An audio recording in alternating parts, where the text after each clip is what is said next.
Hello students, welcome to all of you on my YouTube channel MP education. आज जैसा कि students आप लोग देख पा रहे हो, आज हम यहाँ पर कंप्लीट करेंगे 10th जो हमारी क्लास है और जो हम साइंस सब्जेक्ट पढ़ रहे हैं, इसका जो आपका पहला चैप्टर है जिसका कि नाम है रासायनिक अभिक्रियाएं और समीकरण। तो आप सभी जानते हो स्टूडेंट्स कि मैंने आप लोगों को रासायनिक अभिक्रियाएं और रासायनिक समीकरण की डेफिनेशन है वह अच्छे से कंप्लीट करवा दी है। आज हम यहाँ पे इम्पोर्टेंट रूप से जो हमारी रासायनिक अभिक्रियाएं हैं जो कि 4 हैं, उन चारों रासायनिक अभिक्रियाओं को आज हम यहाँ पे कंप्लीट करेंगे। तो आप सभी जो मेरे चैनल पर नए हैं, सबसे पहले तो वह चैनल को सब्सक्राइब करें और उसके बाद हम इस क्लास को स्टार्ट करेंगे। तो स्टूडेंट्स, सबसे पहले मैं आपको यहाँ से बता देना चाहता हूँ कि इस विशेष नोट्स में हम कक्षा जो 10वीं है इसकी बोर्ड परीक्षा के लिए हम क्या करने वाले, सबसे महत्वपूर्ण इस वीडियो में जो 4 हमारी रासायनिक अभिक्रियाएँ हैं उनको कंप्लीट करेंगे और इनके जो भी इक्वेशन है, समीकरण है, उन्हें अच्छे तरीके से हम समझेंगे। ओके, तो वीडियो को स्टार्ट करेंगे। सबसे पहले हमारी जो रिएक्शन है आप लोग देख पा रहे हो, कौन सी है? संयोजन अभिक्रिया, कॉम्बिनेशन रिएक्शन। संयोजन का मतलब होता है जुड़ना, ये आपको ध्यान रखना है।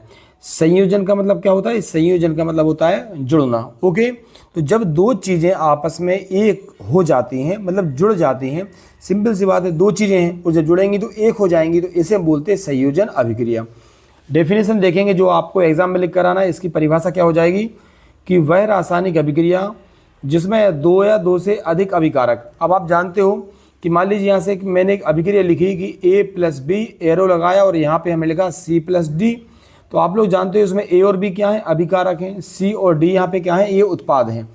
तो आपको ध्यान रखना है कि वह रासायनिक अभिक्रिया जिसमें 2 या 2 से अधिक अभिकारक, अभिकारक मतलब एरो के इस तरफ लेफ्ट हैंड साइड की बात हो रही है, ऐसी रासायनिक अभिक्रिया या वह रासायनिक अभिक्रिया जिसमें 2 या 2 से अभिकारक जो है ना वो मिलकर एकल उत्पाद मतलब एक उत्पाद बनाते हैं। कितने उत्पाद बनाएंगे? यहाँ पे मैंने 2 बताया एग्जाम्पल के लिए, लेकिन मान लीजिए इससे एक उत्पाद बन रहा है, तो इस रासायनिक अभिक्रिया को हम बोलेंगे संयोजन अभिक्रिया। डबल से चेक करेंगे, वह रासायनिक अभिक्रिया जिसमें 2 या 2 से अधिक जो है अभिकारक मिलकर एकल उत्पाद बनाते हैं। क्या बनाते हैं?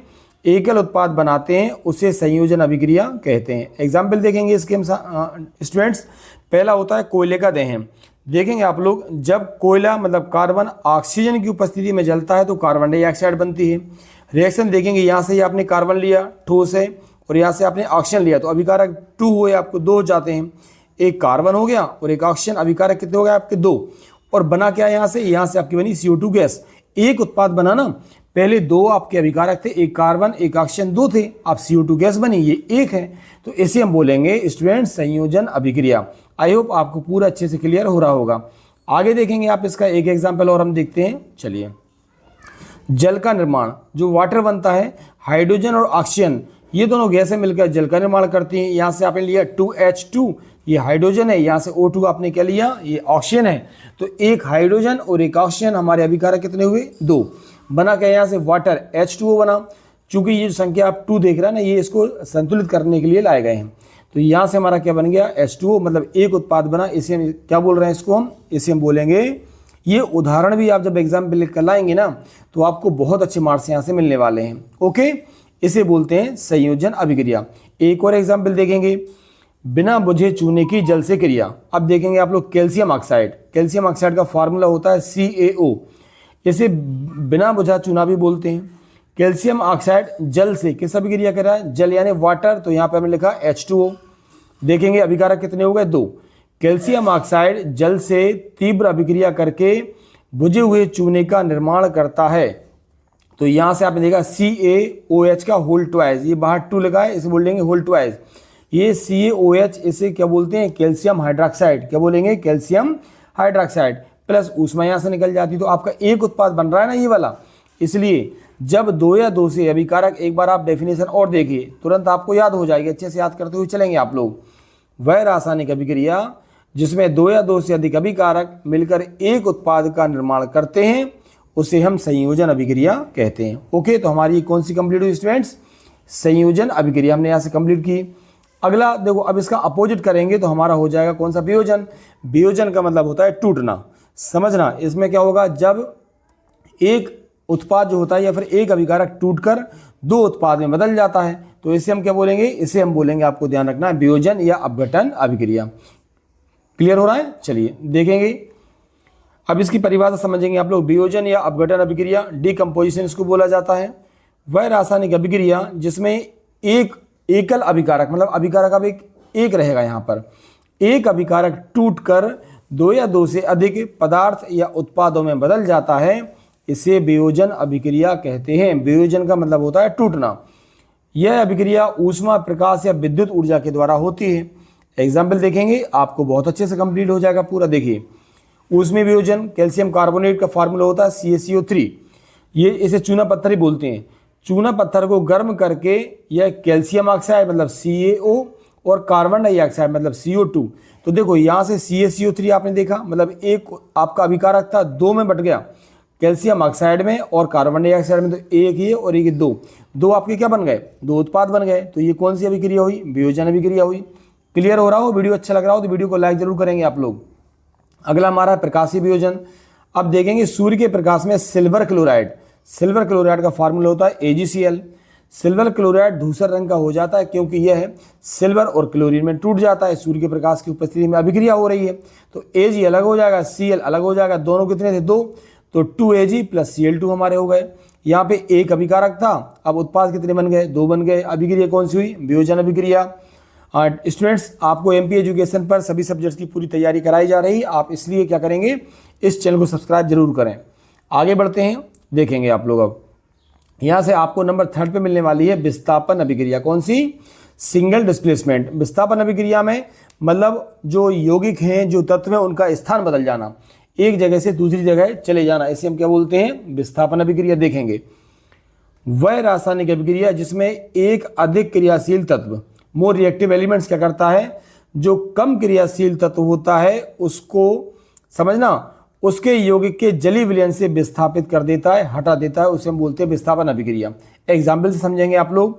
देखिए, लोहे की कील और कॉपर सल्फेट, समझना, वह रासायनिक अभिक्रिया जिसमें एक जो अधिक क्रियाशील तत्व है दूसरे कम क्रियाशील तत्व को उसकी जगह से हटा देगा और खुद वहां जाकर बैठ जाता है, इसलिए इसे बोलते हैं विस्थापन अभिक्रिया।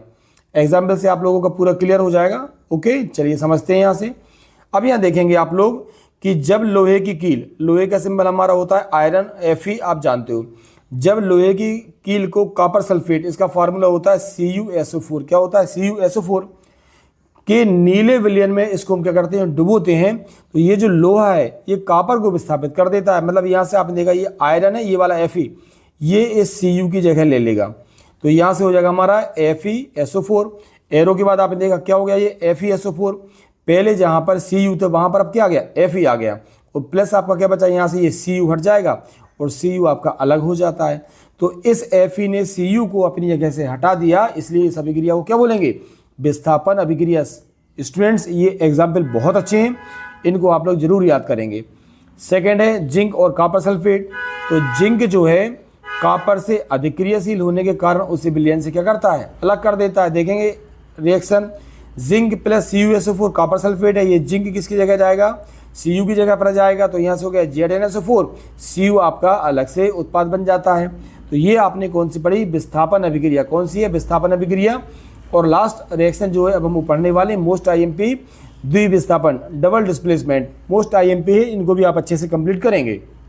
डेफिनेशन क्या होगी, देखिए यहाँ पर आयन होते हैं, वह रासायनिक अभिक्रिया जिसमें अभिकारकों के बीच, अभिकारक आप समझते हो, इनके बीच आयनों का आदान प्रदान होता है, एक्सचेंज ऑफ आयंस, और इससे नए यौगिक बनते हैं, इसे हम द्विविस्थापन अभिक्रिया बोलते हैं।